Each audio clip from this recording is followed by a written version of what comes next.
Abakristaayo ku kanisa ya St. Matthew Bira Church of Uganda bali ku bunkenke oluvannyuma lw'abagambibwa okuba ababbi b'ettaka okulumba ettaka ly'obusumba ne batematema ebitooke byonna ebibadde bitudde ku yiika 32. Olunaku lwaleero bugenzo okukya ng'ebitooke byonna bisaayiddwa biri wansi.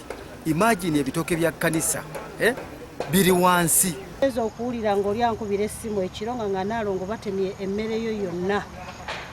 Nempulira okunakuwala mutima gwange n'amaanyi gange ne ssente zange zonna zentaddewo.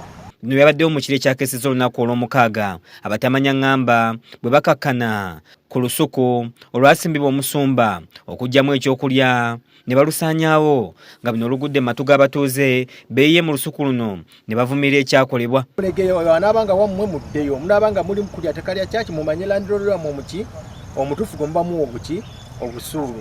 Naye mwami Ssemakula simuwulirangako nti alina ekibanja wa ku ttaka ly'ebbira.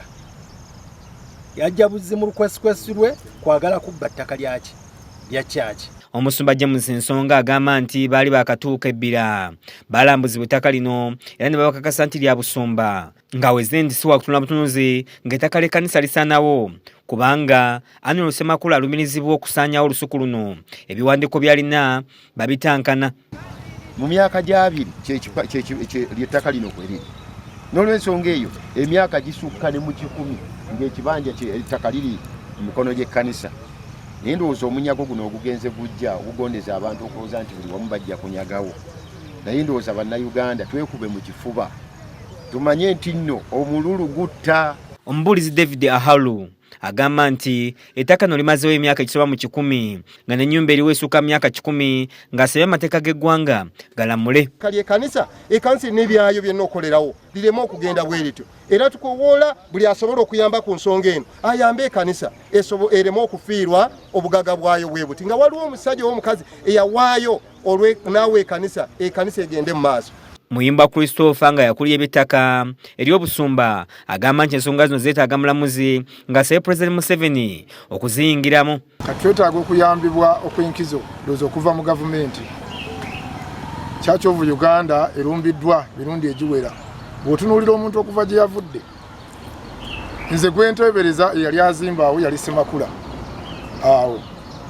Era okuyimiriza omulimu ogwo nze kennyini nze nagenda ku poliisi wali eyeebulenga nenfuna ya DPOC w'ebiseera ebyo yaliwo ne tujja ne tuyimiriza abantu abo.